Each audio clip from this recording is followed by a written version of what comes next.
Since 2015, Jared Stillman has rocked Nashville sports. That team freaking stinks. And now he's back. The takes are hotter than ever. I mean, let's be honest, he just can't coach.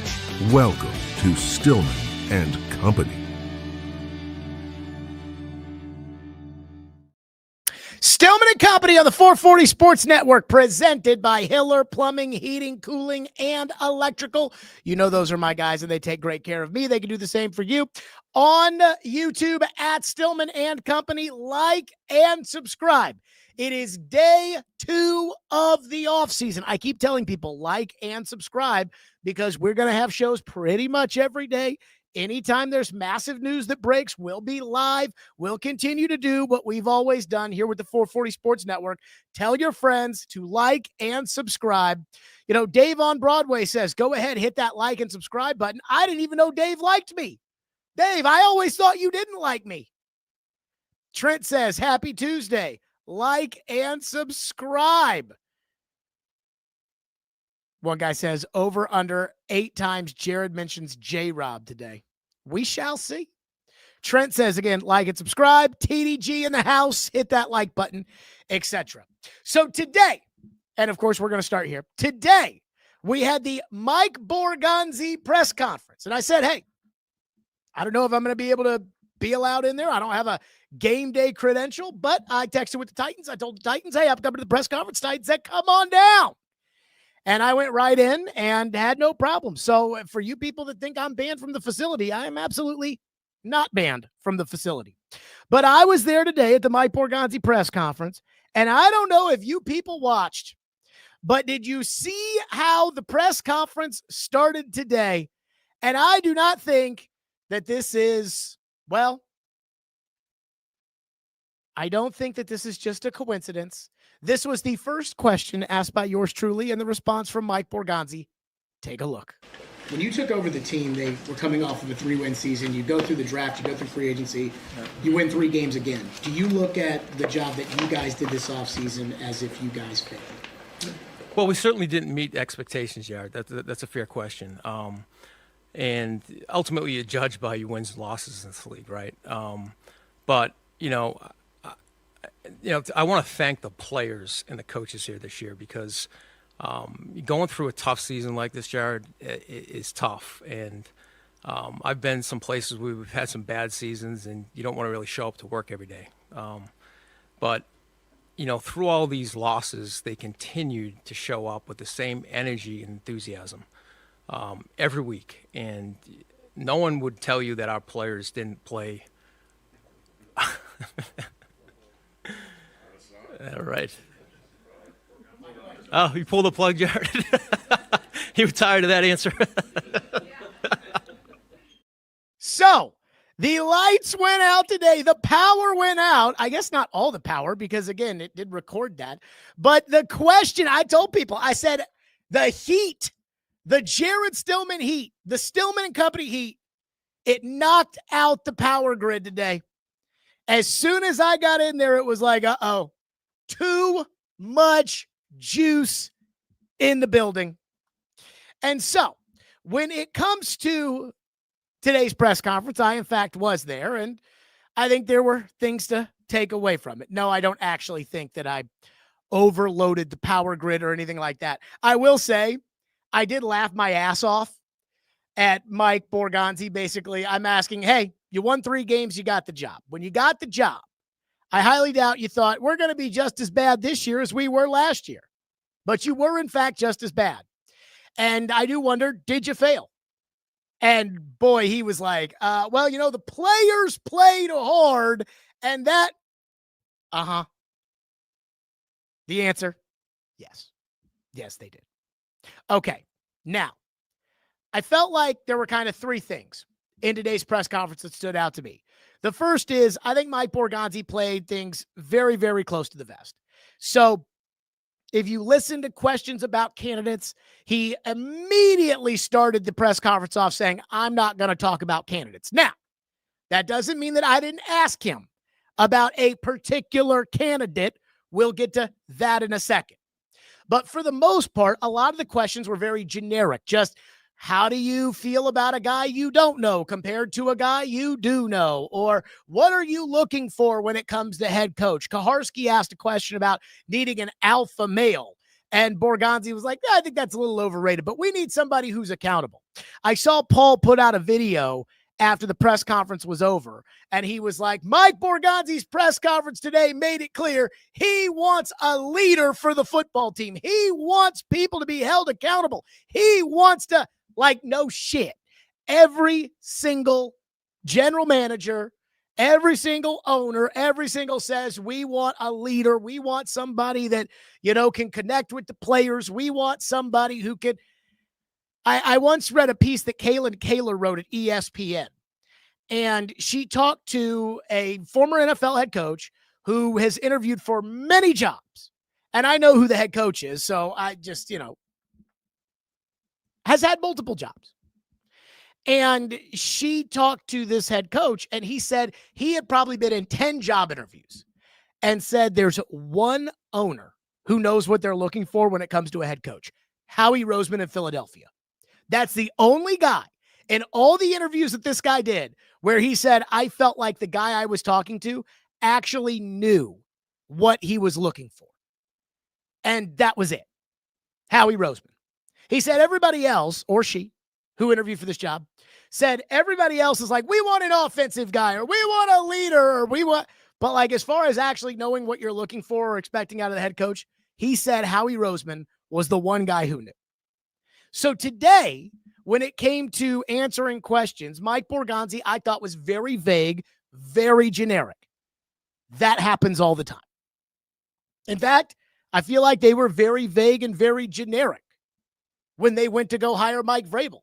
And looking back on it, it was obvious that they were going to hire Mike Vrabel. They knew exactly what they were looking for. They knew exactly who they were looking for when they went and hired Mike Vrabel. Now, nothing beats the Rand Carthon press conference after Mike Vrabel got fired. That, again, the Vrabel got fired, and now we have the general manager out there to talk about the next head coach, and that was an all-timer doozy of a press conference when they asked the general manager, so what are you looking for in a coach? We'll reveal that at a later date. And it was like, what? You don't know what you're looking for. And so Borgonzi, I don't think really gave much away. I don't think there was anything from that press conference today where it's like, did you hear what Mike Borgonzi said? And I'm sure that tomorrow when all the people start reacting, there will be something that they picked up on that they will say, see, this is a big deal. And I just didn't think that was really much of a big deal one way or another. Talked about all the research that they did. Again, that was close to the vest. The second thing that I think they made clear today in the press conference was something that would absolutely drive the old man up a wall. And it was, who all's going to be a part of this process? Take a look. So what experience and who will you rely on in this? Good question. I've had a lot of mentors in the league that I've talked to, and going through that process and how they came to that decision to hire that person. So, like I said, it's not only me though. It's Chad, people in the search committee. It's Dave, it's Reggie, guys that have been through it before too. So you certainly lean on that, on those mentors, in terms of how do you make the best decision for the team. There will be a committee that is involved in this search, and it's going to be Mike Borgonzi leading the search, as Amy Adams Strunk told us all on Friday. It's going to be Chad Brinker in his reduced capacity. It is going to be Reggie McKenzie, who I believe is like a senior advisor to the general manager. It's going to be Dave Ziegler, who is an assistant general manager. And then there's some other guy that's going to be a part of this committee search. The guy's name is Dan Sagany. Now, I don't know who the hell that is. He's the vice president of player personnel. He joined the Titans in 2025. He worked, Sagany worked 16 years in Cleveland as the director of player personnel under Andrew Berry. So Saganey will be a part of the group. Again, I don't really know who that is. Today, Kaharski was like, did you know who that is? And I'm like, nobody knows who that is. Nobody knows. But whatever. So they're going to have a committee. Now, I kept hearing the talk about committee, and I know Amy loves committees. I know she does. Losers love committees. And the reason why losers love committees is because what it does is it takes away any individual responsibility. It takes away individual success, and it takes away individual blame. And for some reason with the Tennessee Titans, we don't want anybody to have any individual success, and we certainly don't want anybody to have any individual blame until it is time to blame somebody, and then we blame them. I hope that's all for show. Like, I hope that the committee idea is all a dog and pony show.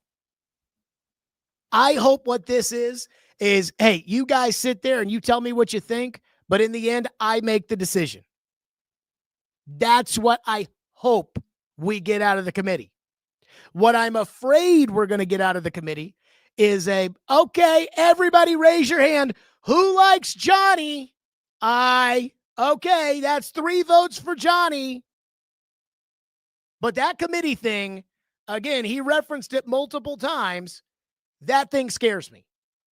And not only does it scare me, but these guys on this committee, not one of them has ever been part of hiring a good coach. Not one. Saganey's been with the Browns, and I don't think he hired the coach there. So Saganey, Borgonzi's never been part of hiring a coach. Brinker's never been part of hiring a coach except for Brian Callahan. Reggie McKenzie hired Jack Del Rio, in Oakland with the Raiders. And Dave Ziegler's never hired a coach. He was a package deal with Josh McDaniels, which is who Mark Davis wanted. He was the guy I think that McDaniels brought with him from New England. So that's your group. That's the committee. They're doing all the research. I laughed out loud today because, and we'll get to the cut in a second, but I asked Borgonzi, how do you know? Because again, the one thing that the Titans clearly are going to value in the next coach, which I laugh my ass off about, is the idea of holding people accountable. And the reason that I laugh my ass off about the idea of holding people accountable as part of the coaching search, and that being a big deal, and Cam brought it up yesterday, and Borgonzi brought it up a bunch today, is that was the number one thing that right away I knew Brian Callahan couldn't do. I was talking with Corey Curtis about it before the press conference, and I said, I knew with Callahan, accountability was a problem in training camp his first year. When Jeffrey Simmons threw punches in practice and he didn't kick him out, I was standing there on the sideline, and me and a bunch of other people in the local media all had the same reaction, which was Mike Vrabel would have kicked him out of practice. Callahan couldn't do it. I've referenced this many times. When they had joint practices against the Seahawks 2 years ago, Callahan's first training camp, the offense could not get a first down that day against Seattle. And the offense goes into the 2-minute drill. And it's Geno Smith goes out there first, Levis goes out there second, and then I think Sam Howell was the backup. He went out there third, and then Mason Rudolph. And Levis on the first play of the 2-minute drill threw an interception right into Devin Witherspoon, and the Seahawks secondary ran the ball over to Jamal Adams, and everybody laughed and giggled, and they all had a great time. And I was expecting, hey, it's practice, it's hot outside, we're having a ha ha ha ha, that's a good one. Okay, blow the whistle. All right, let's go, do it again. Do it again. Nope. The offense was done. And I couldn't believe that. I was standing there on the sideline saying, these are joint practices. This is a big deal. Like, this is as close to practice for the games that you're going to get, because you don't ever play players in the preseason, and the other team doesn't play players in the preseason. So this is good on good against a defense that you don't see every day. This is your one opportunity. You throw one interception in the 2-minute drill, and that's it. I could never imagine Bill Parcells just saying, okay, great job sucking, but we'll worry about it later. But that was Callahan. And then don't even get me started on the Pee Wee program, which I heard that and I just was stunned.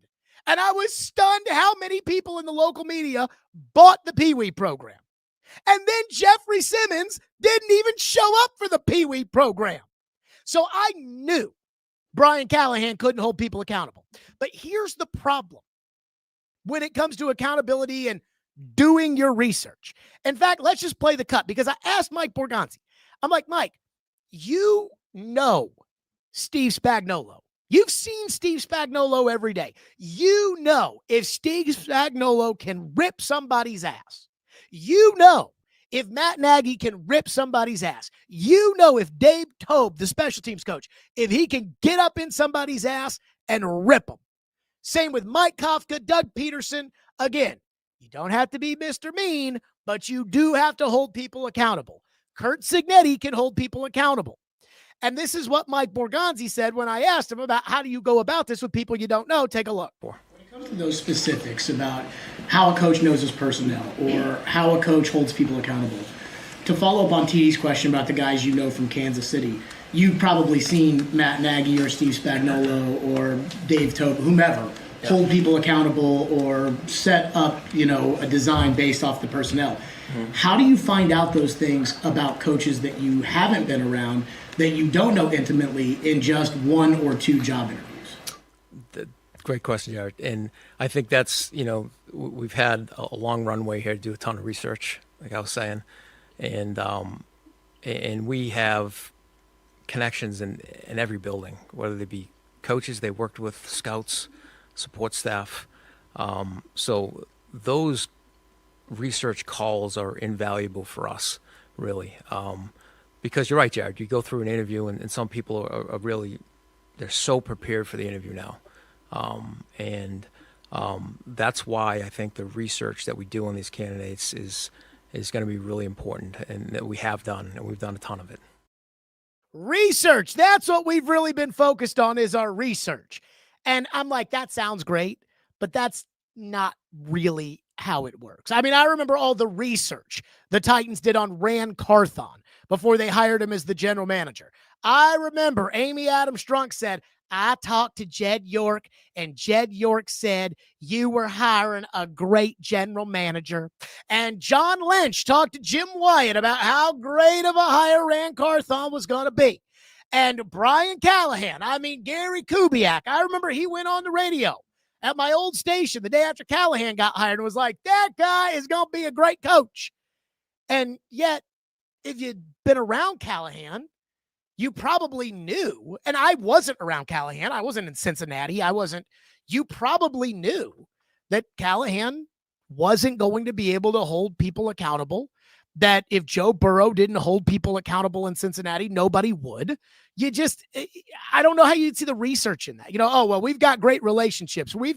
I know that was the selling point with Ran. And look at the coach he hired. That was why they went and got Ran, because everybody said he was just the best.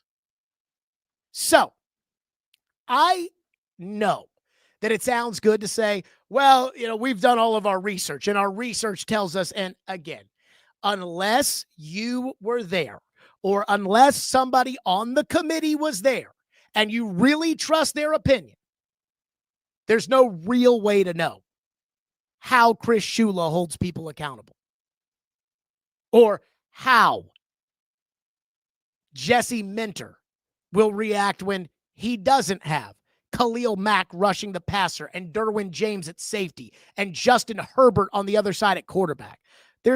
I don't think, any real way to know. So that was kind of my three takeaways from the press conference. Number one, Borgonzi did, I think, a very good job of keeping things close to the vest. He kind of handles the press conferences the way that they used to be done around here. Before, Rand would just get up there and spew out a bunch of bullshit, and then Brinker took over for him and spewed out equally as much bullshit. Those days are over. Brinker just doesn't say much. I said Brinker. Borgonzi just doesn't say much. And today, he really didn't say much. The second thing was, oh, great, a committee is going to hire the coach. We got to have a committee. The Tennessee Titans, for whatever reason, the Tennessee Titans cannot just hire one guy and say, it's your job.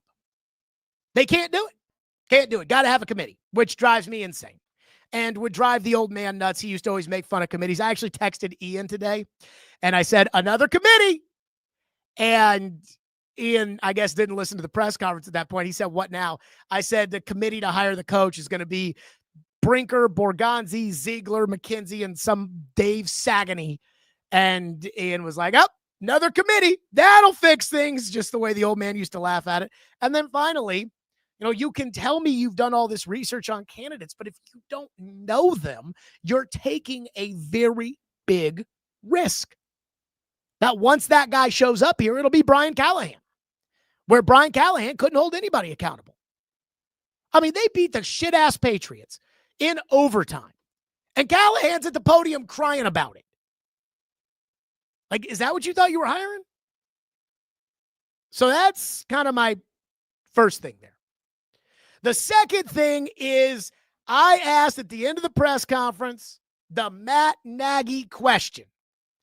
And I had a theory when it came to the Matt Nagy question that I will share with you, and then we will play the cut and we will get into that. But first, I want to tell you about Hiller Plumbing, Heating, Cooling, and Electrical. They are the presenting sponsor of this program, and I absolutely love Hiller Plumbing, Heating, Cooling, and Electrical. They've been in business since 1990, family-owned and operated with 100% satisfaction. Of happy, you'll be the service is free.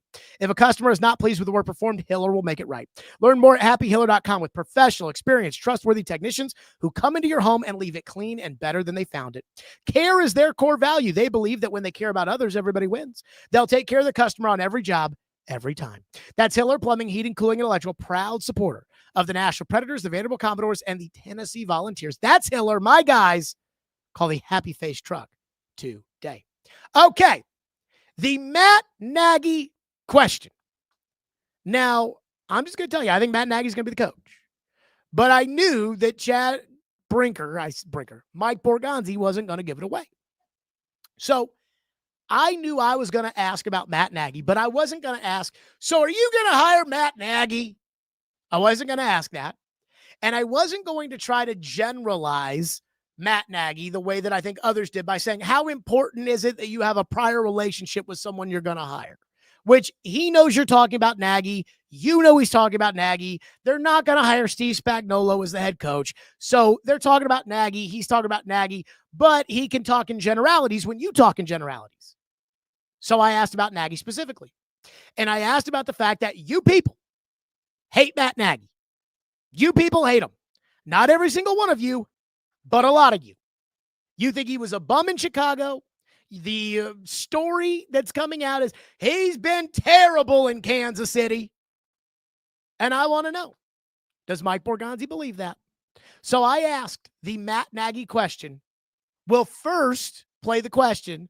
Then I'll tell you why I asked it, and then we'll play the cut. Here's the question. The perception of Matt Nagy is that he was not a good coach in Chicago.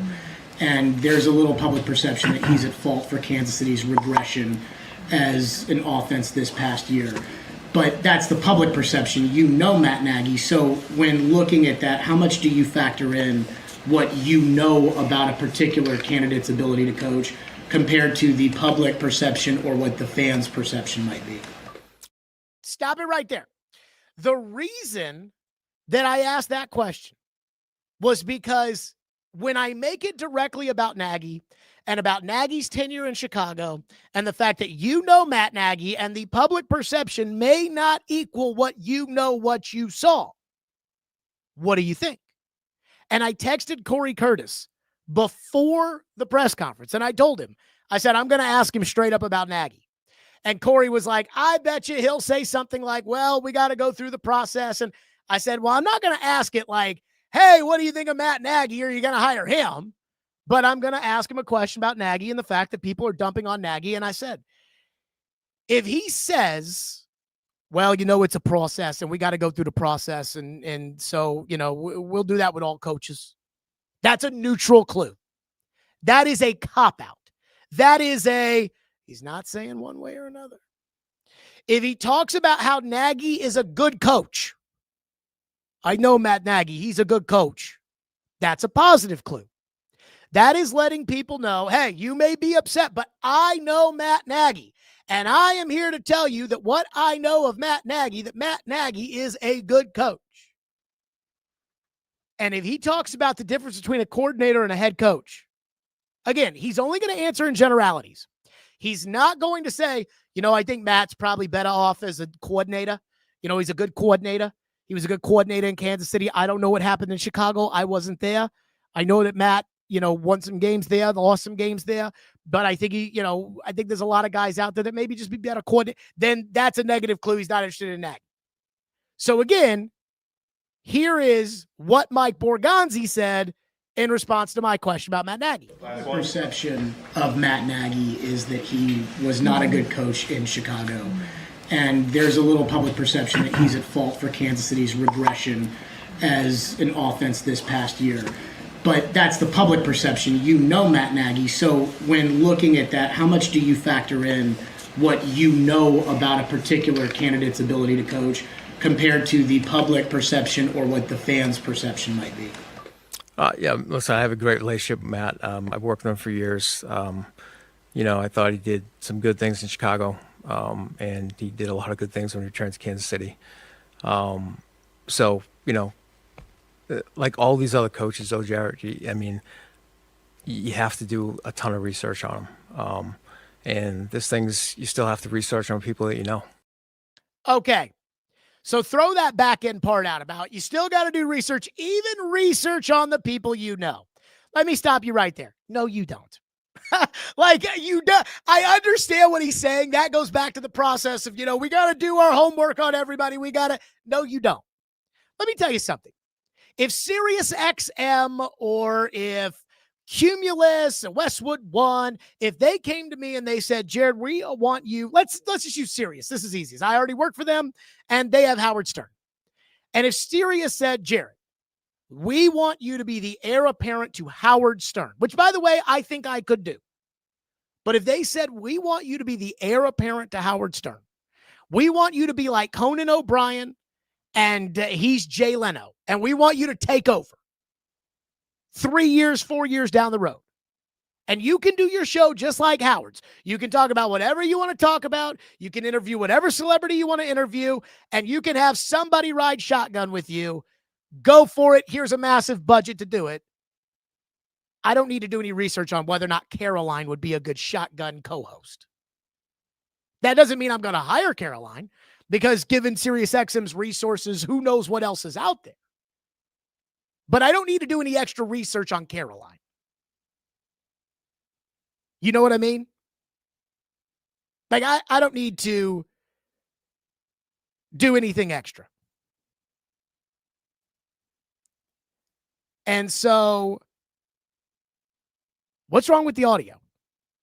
And I'm reading the YouTube chat. Everybody's saying no audio. What are we doing here? Let's do this. How's that? How's that? That sound better? Does it? I don't know. Regardless. But you don't need to do any more research on Matt Nagy. You know Matt Nagy. Matt Nagy, you know if he can be a head coach or not. You know in your head if he can do it or not. And so take that part out of it, but focus in on, again, the public perception is he was a bum in Chicago. Borgonzi went out of his way to tell you he wasn't a bum in Chicago, and he did a lot of really good things in Kansas City. You didn't see it. I saw it. I felt like that was a positive clue. It wasn't as direct as I thought we'd have it one way or another. Matt Nagy, everybody thought he was a bum in Chicago. What do you think of Matt Nagy? Well, Jared, it's a process. We got to go through the process. That's what it's all about. Then I know that's a neutral clue. If he talks about how Matt Nagy's a good coach, that's a positive clue. If he talks about, I think anytime that you're looking at a coordinator and you're debating on whether or not he's going to be a head coach, you really only see him the way I saw Matt. And I have a lot of respect for Matt, but you really only see him as a coordinator. In Kansas City, it's hard to envision what that would be like as a head coach. Now, that's the job, but it's hard to do. If that's the case, then that's a negative clue. I thought it was a positive clue. And I think it's a sign that he wants Matt Nagy. And I said this yesterday, and I will just bang this on the table every single day. If you are Mike Borgonzi and you are in charge, and Amy told us on Friday, you're in charge. Yes, there's a committee, but you're in charge. If you know in your heart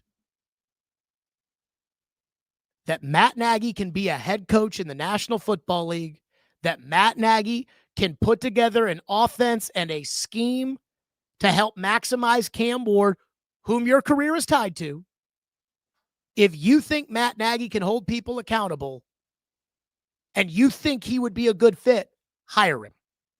Don't worry about these unknown guys and, well, if I hire Nagy and he's a good coach, but Clint Kubiak is a great coach, then I missed out on that. You can't worry about that.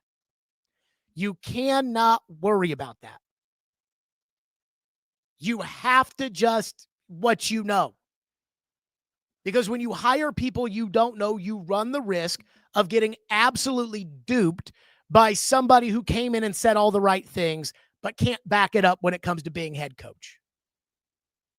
That stuff's important. So my gut tells me he likes Nagy. And he would like Nagy. Because again, he told you, he thought Nagy did a good job in Chicago, and he thought Nagy did a good job as the offensive coordinator in Kansas City. I mean, you can say all you want. Nagy sucks. Again, Derek Williams. Nagy was trash in Kansas City. The Chiefs' offense and Mahomes have regressed over the last 3 years. Nagy sucks, this guy says. Borgonzi today was saying Nagy did a lot of good things in Kansas City. Nagy did a lot of good things in Chicago. You know, I talked last week about the story in The Athletic Dan Pompei wrote. And Dan Pompei is a capital J journalist. He is a Hall of Fame voter. He wrote what I thought was a Matt Nagy propaganda piece that was inside of Matt Nagy, what he learned in Chicago, how he's going to be better if he gets another shot as a head coach. Andy Reid's blessing. Please, somebody give Matt Nagy a second chance. I believe in him. And I was talking today with somebody who knows Dan Pompei. And I was like, you know, I thought that was kind of a Nagy propaganda piece. But the one thing I will say is that they did point out how Nagy's really focused on correcting his mistakes when he was a head coach in Chicago. And somebody said to me, they go, you know what was really, really a key to me about the propaganda piece? Because it was a redemption piece. The fact that Dan Pompei wrote it, lives in Kansas City, and wrote it, that's his way of saying, again, an esteemed writer, I think Nagy deserves a second chance. That's what he was saying. And so I keep that in mind. And again, I don't know what happened in Kansas City, and neither do you, because I wasn't in Kansas City, and neither were you. But I feel like the issues in Kansas City are not really Matt Nagy related one way or another. I think the issue in Kansas City is they don't have any wide receivers. Their tight end is cooked. They have no tackles. They have a really good center, a really good quarterback, and one really good guard. That's it. The rest of it, is it Matt Nagy's fault that they let Donovan Smith go in free agency because he was old and injured, and they decided that they were going to give it a shot with Jalen Moore as a tackle, and he stunk, and Jawan Taylor has stunk for 4 years, and they've got the Simmons kid from Ohio State who missed half the season, and nobody really knows why he missed half the season, and they drafted Sua Mataye, and he's now playing guard, and he sucks, and Rashee Rice is suspended for half the season, and Xavier Worthy's 120 pounds and can't stay healthy. Like, is that all Matt Nagy's fault? You mean to tell me that Andy Reid is letting Matt Nagy sabotage the offense from within? I mean, there's no way. There's no way. So I don't get on Nagy for that. You can, but I don't. We do have some new candidates to talk about. And again, Mike Borgonzi today, he was very full, like, I don't want to talk about the candidates. And then I was able to sneak that Matt Nagy one in there at the end. But we do have new candidates. Yesterday, when we were on the air, the guys we knew about as far as the candidates for the Titans coaching position were concerned, we knew about Matt Nagy, Steve Spagnuolo, Vance Joseph, Lou Anarumo, and Kliff Kingsbury. Again, Easton Freeze, who, according to Easton, knows everything about the Titans. Easton Freeze said that Mike McCarthy was going to get an interview. I haven't seen anybody else say that, but let's go ahead and put him there too. So we knew those guys when we were on the air yesterday were getting job interviews. Now we've had more. Kevin Stefanski, the former head coach in Cleveland, who for some reason ESPN and Twitter just absolutely is fucking gaga over. Well, he was in Cleveland, and in Cleveland, he didn't want Deshaun Watson. He wanted Cam Ward. And in Cleveland, he did more with less. And in Cleveland, he was, for the most part, kind of shitty in terms of winning and losing. And they didn't lose to the Titans. And they lost to the Titans. I think you can put a lot of that on Stefanski. Those stupid 2-point conversion play calls. But again, ESPN, I heard Peter Schrager today. An offensive-minded genius. Really? But again, Twitter loves Stefanski and ESPN loves Stefanski. I don't get it, but go ahead. But he's now officially getting an interview. Raheem Morris is getting an interview with the Tennessee Titans. And as Paul Kaharski reported, Mike McCoy is getting an interview with the Tennessee Titans. Let me just say this. I think the Titans are going to interview anybody and everybody under the sun. And I think they're going to do it because then it will allow them to claim to you and to the owner that we researched everybody. We interviewed everybody. At this point, I think it's more notable about who they haven't set up interviews with. No interview set up with Klint Kubiak. Why would they not be interested in him? You're interested in everybody else. He's not playing this weekend. He's like Vance Joseph. If you want Klint Kubiak, reach out now. No interest. Either they're not interested or Kubiak's people said we're not interested. Could be one or the other. I don't know. But again, I think it's more notable who they are not interviewing. Paul reported Denard Wilson wanted an interview. The Titans said, yeah, we're good. No, thank you, Denard.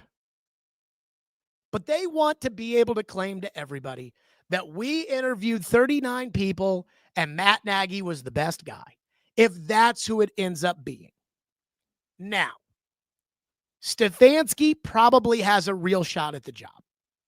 The NFL always likes it when you hire coaches who just got fired because then it takes the other club off the hook from paying them. They love it. So Kevin Stefanski probably has money owed to him by Cleveland. They would probably like it if you took that off their hands. Stefanski has a sterling reputation on both Twitter and ESPN. I don't totally know why. He hasn't done shit in the NFL, but fine, whatever. And I can see the Titans being an organization that is run by Twitter. Just like the New York Giants. Somebody came out, I forget who, somebody came out, I think it was like a general manager, an anonymous GM who said, yeah, they look like an organization that's run off of Twitter. The Jets certainly are run off of Twitter. So maybe Amy wants Kevin Stefanski interviewed because Amy is hearing that ESPN and Twitter thinks Kevin Stefanski's great. I don't know. But I think Stefanski has a legitimate shot at the job. If it's not just Nagy's job right now, Stefanski has a real shot.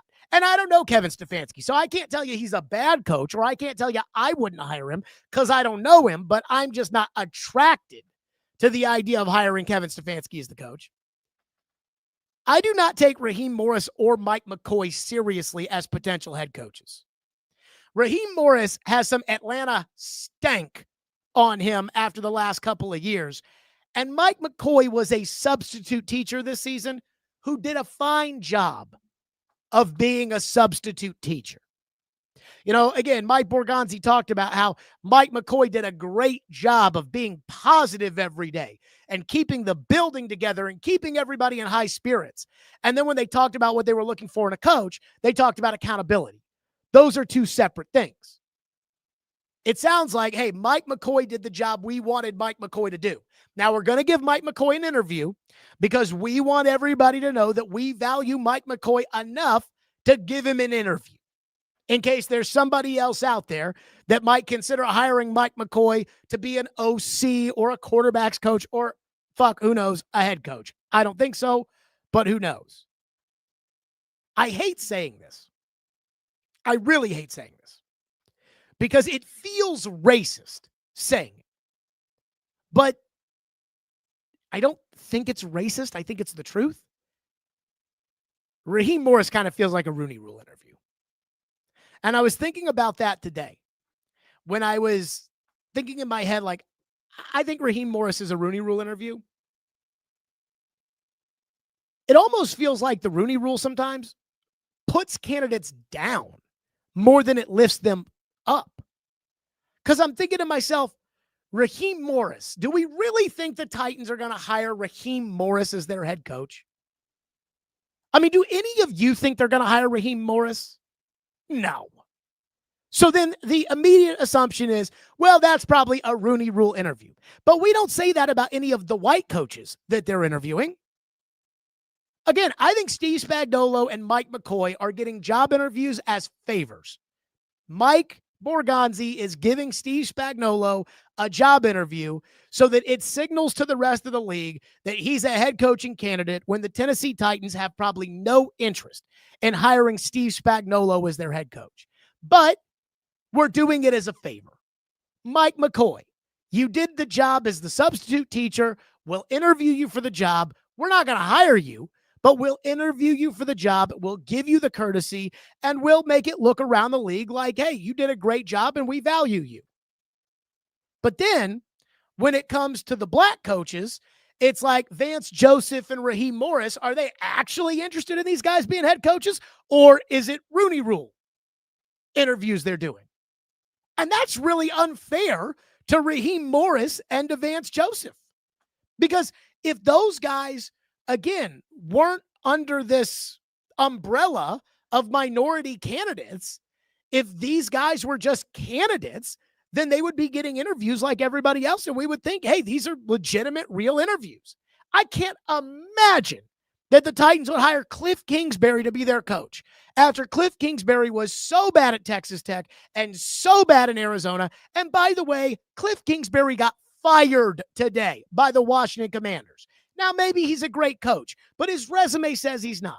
I can't imagine that they would hire Kliff Kingsbury. But when they interview Kliff Kingsbury, nobody's going to sit there and say, you know why they're interviewing Kliff Kingsbury? Not because Kliff Kingsbury's not qualified to be the head coach. They're interviewing him because they have to interview somebody from Texas. It's the rule. And so when it comes to these Rooney Rule interviews, I feel racist saying that, oh, yeah, I think that this is a Rooney Rule interview with Raheem Morris. But then, again, I'm somebody who always says, you know, hey, we're going to call it how we see it here. And the way I see it is Raheem Morris is interviewing as a Rooney Rule candidate. Now, I believe that the two external minority candidate interviews, and I say I believe because I'm not totally sure about this, I believe they have to be in person. Like, I think they have to be in person, and I think these two are on Zoom. So I don't think they necessarily count towards the Rooney Rule interviews. And here's the other thing on the Rooney Rule front. If it didn't have to be an external minority candidate and you could interview an internal minority candidate, Denard Wilson would get a job interview. But now Denard Wilson is not getting a job interview because him being an internal candidate does him no good. So that's kind of my take on the latest candidates who have come out of the rumor mill as potential interviews or guys that they're definitely going to interview. Jonathan says Kliff Kingsbury will be an interview for OC more than head coach. So I want to get to this front when it comes to the coaches that they may hire, because a lot of you people, and I see this in the YouTube chat, and I saw this, on Twitter, especially some of the media people, and everybody's like daydreaming about these coaching staffs. As a kid, I knew who the coordinators were, But it never was like, man, I need to hear what the coordinator said in his press conference. And now it's like, we got to hear what the coordinator said in their press conference. People are just daydreaming about, let's get Matt Nagy as head coach, Kliff Kingsbury as OC, and Raheem Morris as defensive coordinator. And I'm like, well, that doesn't really make a lot of sense, because if Matt Nagy's going to be the head coach, why would you get an offensive coordinator who doesn't run the same scheme as Matt Nagy? Why would you not want Matt Nagy to hire the offensive coordinator? Why would you want somebody else? Like, you don't even know who the head coach is going to be. Let's use Lou Anarumo as the example here. If you hire Lou Anarumo to be the head coach, and I don't know anything about Lou Anarumo except in the quarterback series on Netflix, there was an interaction between him and Joe Burrow after Joe Burrow got his home robbed, in which it felt like Anarumo was trying to support Burrow, and he did it in a more grown-up way than I could ever envision Zach Taylor or Callahan doing. But that's all I know about Lou Anarumo. And I mean, I know Lou Anarumo was the interim defensive coordinator with Dan Campbell in Miami, and that's where he met Zach Taylor, and that's why Zach Taylor brought him to Cincinnati, and he was the defensive coordinator when they made the Super Bowl, and the defense was atrocious last year, so he got fired. He went to Indy. He's a good coordinator. I have no idea if Lou Anarumo is a good coach or not, but let's use him as the example. If you hire Lou Anarumo to be your head coach, why would you then want Lou Anarumo to hire a defensive coordinator that is a name you know, but is not necessarily a Lou Anarumo coach and may not coach the way that Lou Anarumo wants his defense coached? Why would you do that? That doesn't make any sense to me. So we can sit there and we can daydream about coaching staffs, but the way I look at it is I'm thinking to myself, okay, tell me who the head coach is. Matt Nagy's the head coach. Okay, well, now you're going to get a Kansas City, Philadelphia offensive coordinator. That's who you're going to get. You're going to get Mike Kafka as your offensive coordinator. You're going to get Eric Bieniemy maybe as your offensive coordinator. You're going to get somebody that's coaching for Shane Steichen. You're going to get somebody who's coaching for Andy Reid. You're going to get somebody who's coaching for Sirianni. You're going to get one of those guys as your offensive coordinator. Or a guy who was with Nagy in Chicago, like Dave Ragone. You're going to get somebody like that as your offensive coordinator. Now, defensive coordinator, that, and I am a firm believer in farming out a side of the ball and saying, okay, Nagy and Kafka have the offense, so now Raheem Morris can get the defense. Or whoever's out there. And there will always be guys who are out there. So farm out that side of the ball. I never liked this idea this time last year when they were like, well, Callahan is going to be more over the team than just running the offense. I'm like, well, Sean McVay farms out the defense. Kyle Shanahan farms out the defense. Those offensive guru coaches farm out the defense. You think Andy Reid tells Spagnuolo what to do? Fuck no. Andy Reid says, Spags, defense is yours, babe. So I'm fine with that. But that's if Matt Nagy's the coach. If Lou Anarumo's the coach, and then Lou Anarumo wants to farm out that side of the ball, then we can have the conversation about Kliff Kingsbury as your offensive coordinator. But not before. Like, I understand we all want to sit there and think about, week 8 next year. And Kliff Kingsbury has come in and he has turned Cam Ward into Jaden Daniels. And Matt Nagy's the head coach. And he's turned Cam Ward into Mahomes. So now Cam Ward is this hybrid between Mahomes and Jaden Daniels. And the Titans are 6-0. And they're going on the road to Indy. And they're the number 1 team. Like, again, we can do that. But I just don't think it makes a lot of sense. Jonathan says, Nagy said he wasn't calling plays, which means an offensive coordinator usually brings in their own offense. No, it doesn't. No, it doesn't. Just because he's not calling the plays doesn't mean it's not going to be his offense. It's going to be his offense. So it may be Mike Kafka calling the plays. It might be, again, one of these Indianapolis guys, Parks Frazier, calling the plays. It's going to be one of the Andy Reid tree guys. It could be Doug Peterson calling the plays. It could be, and this wouldn't shock me, Matt Nagy as the head coach, and Mike McCoy stays on. Doug Peterson, offensive coordinator. Mike McCoy stays on as quarterback's coach. And Nagy said he wants a veteran coach there to be able to tell him, like, hey, don't do that. And I think McCoy or Peterson or both could kind of help him in that regard. But it's going to be Nagy's offense. It is not going to be, Kyle Shanahan's offense with Matt Nagy as the head coach. It's not going to be that way. Now, if Mike McDonald's your head coach, then you can go from Ryan Grubb to Clint Kubiak and completely change the offense because you're farming out that side of the ball. So that one I'd keep an eye on. Am I the only person who thinks that the news today that Kliff Kingsbury and the Washington Commanders have mutually parted ways is a massive red flag? And I understand I don't know Kliff Kingsbury, and I don't know exactly why he didn't win more in college, and I don't know why he didn't win more in Arizona. I certainly am not a believer in Kyler Murray, and I never was. And so maybe it was just Kyler. That's why he didn't win. I don't know. He goes to Washington. They have a good year last year. And now they mutually parted ways. Technically the Titans and Mike Mularkey mutually parted ways too. Yeah, he's fired. Kliff Kingsbury got fired today. So did the other coordinator, the defensive coordinator that they fired today in Washington. So isn't that kind of a red flag? Again, I don't know Kliff Kingsbury, so I can't tell you if he's a good head coach or not. But he wasn't good in college. He wasn't good as a head coach in the NFL.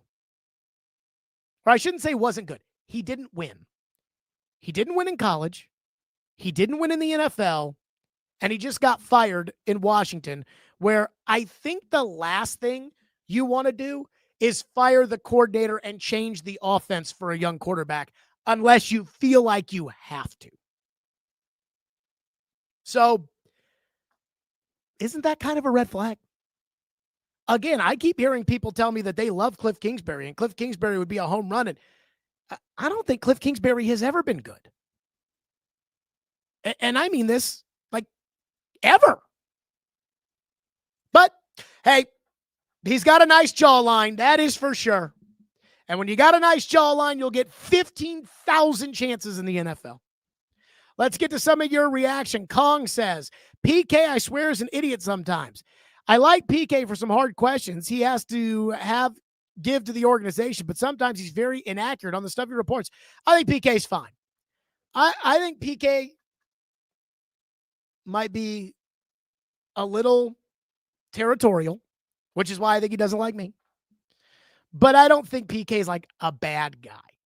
Sometimes I think PK digs himself in these arguments and he starts arguing so intellectually dishonest that it's kind of embarrassing for somebody that should be smart, that he will make arguments that's like, you just try, like the argument that he tried to make one time with me that Rand Carthon was a better general manager than Floyd at the end, which was just so stupid. But he sometimes digs his heels in so much that I think isn't, but I think his reporting of the team, I think it's fine. I do think on the day-to-day, he does have a lot of scoops. And I think that's at least worth something. And I do like the fact that he has Blake Bedingfield at his site. Now, some of the other stuff at his site, again, knock yourself out. I don't, I got Blake Bedingfield writing that Jackson Slater played 30 snaps and didn't look very good. And I got Drew Beatty telling me that Jackson Slater should start next year. I'm like, okay, Drew Beatty, not sure I can take that one seriously. Daniel says, Callahan never had the balls to be a head coach. I agree. But if you don't know Callahan and you sit down with him one time, I sat down with him after he got hired. I had a 25, 30-minute interview the day after Callahan got hired.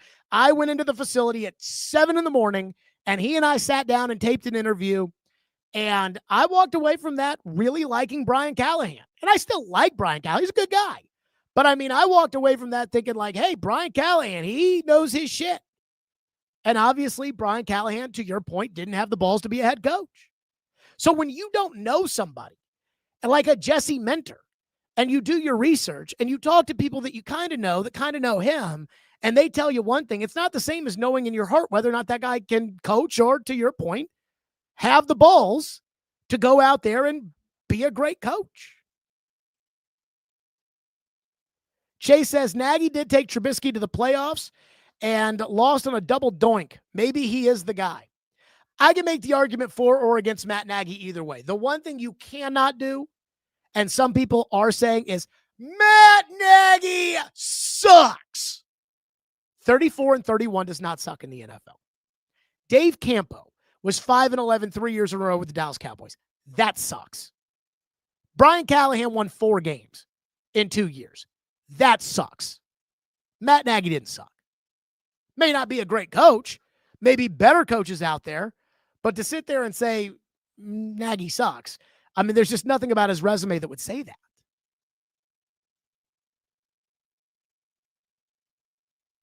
Kong says, what do you think of Buck? I like Buck.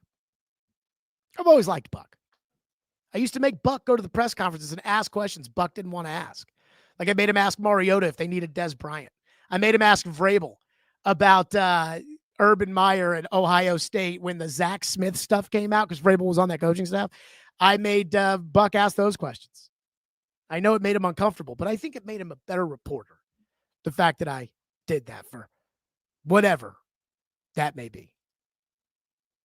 Just unbelievable. Nevada Josh says, a lot of people in your field don't like you, Jared. You take the spotlight away from their boring shows. I think there's probably some truth to that. And I do think that that's why. I think it's more like a, territorial thing. I think it's more like a Jared is rude and crass and he craps on people but I've always felt like I'm somebody who can dish it and can take it.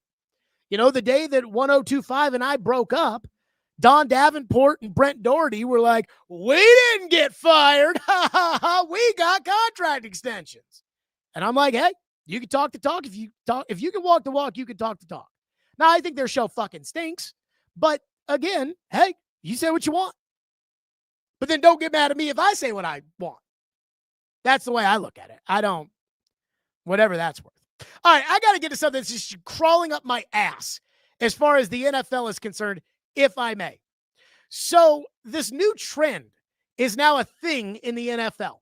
And that is teams, and they are traditionally teams with bad owners that are poorly run that don't win shit. And what they've done is they have decided to hire ex-quarterbacks to lead their organizations. And in the case of Tom Brady, and it looks like this is what Matt Ryan is going to try to do as well, they want to stay on television while running an organization. So in Atlanta, where they're going to hire Matt Ryan to be the football czar, Miami, where they have brought in Troy Aikman to consult on their GM search, and Las Vegas, where Tom Brady calls the shots. They bring in these great quarterbacks to run the team. And they hire them to basically make them team president underneath the owner. And yet they also want to be broadcasters at the same time. Now, I'm not one of these people that's all up in arms about the conflict of interest with Troy Aikman calling games and also calling GM candidates on the side, or Tom Brady calling games and also being an owner of the Raiders. And yes, I do think it gives him an advantage. Or Matt Ryan wanting to stay on CBS to sit there and say, JB, I thought he did a good job on that play and collect millions of dollars while running the Falcons. That's not what bothers me. What drives me insane about this is that Matt Ryan has zero experience running a football team. Like, what the fuck does Matt Ryan know about who should be the general manager? I see people today. They're like, Matt Ryan was college teammates with Ryan Poles, and Ian Cunningham is the assistant general manager in Chicago under Ryan Poles. So maybe Matt Ryan will hire him. I'm like, that's how we hire general managers? That's how we're going to do it. Does Matt Ryan even know what a general manager does? And so Tom Brady last year in Vegas, he was running the operation, right? He said no on Sam Darnold. He said no on Shedeur Sanders. He said no. He said, no, we can't do that. How's it looking in Vegas, Tommy? Oh, yeah. Dead last in the league this year. Way to go. And I love Tom Brady. Like, I think Tom Brady's got the best mentality of any competitor, up there with Michael Jordan. But that doesn't mean that you know how to be a general manager.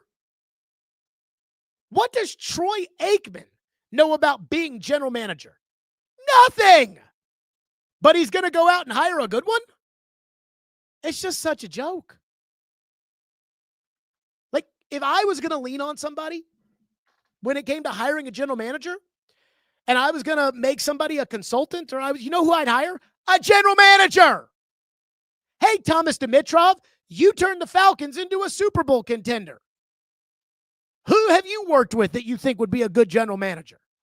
I can promise you, Thomas Dimitrov knows more than Matt Ryan about how to run a football team and who should be general manager. But nope. And it's all the stupid owners, right? Miami with that old cooter. Mark Davis, who's a disaster with the Raiders. Arthur Blank, who can't get to the playoffs because he's always in his own way. It's always the same doofus owners. And now they want to hire ex-quarterbacks to lead the organization who have no experience and also still want to be on TV. Hey, I'd like to be on TV while running a football team. Dude, this is the NFL. You can't do this half in. And so I am offended by this trend we have in the NFL. I think it is so embarrassing.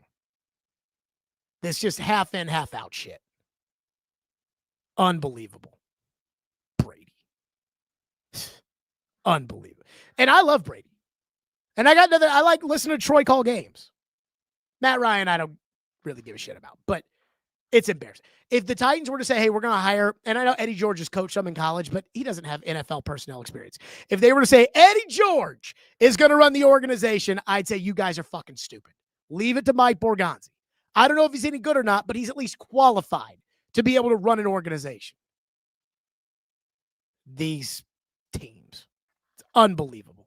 All right, that's it for us. We will be back tomorrow live at 2 o'clock with the latest on the coaching search and the latest from the offseason. Like and subscribe here on Stillman and Company. See everybody live tomorrow at 2.